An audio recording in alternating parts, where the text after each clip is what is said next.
ஆளும் அதிமுக அரசை தோற்கடிக்கும் வகையில் தனது அடுத்த கட்ட அரசியல் நகர்வு இருக்கும் என்று அதிமுகவில் இருந்து நீக்கப்பட்ட பழக்கருப்பையா தெரிவித்துள்ளார். இது தொடர்பாக அவருடன் எமது செய்தியாளர் கோகுல் நடத்திய நேர்காணலை பார்க்கலாம்.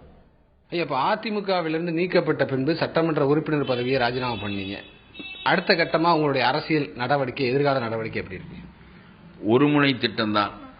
அம்மாவினுடைய அரசு எல்லா வகையாலும் தோல்வியடைந்த அரசு, மிஸ் கவர்னன்ஸ், அது மட்டுமல்ல சென்ட்ரலைஸ்டு கரப்ஷன் என்று பல்வேறு வகையான குற்றச்சாட்டுகளுக்கு உள்ளாகியுள்ள இந்த அரசு எல்லா முனைகளிலும் தோற்கடிக்கப்பட வேண்டும். அதை நோக்கியதாக என்னுடைய அரசியல் நகர்வு இருக்கும்.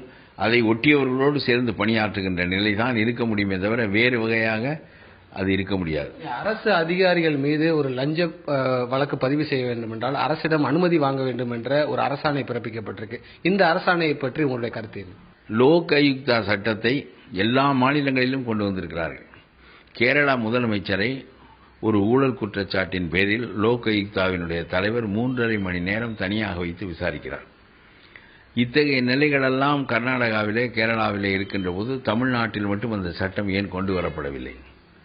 இவற்றையெல்லாம் தமிழ் மக்கள் சிந்திக்க வேண்டிய தருணம் இது.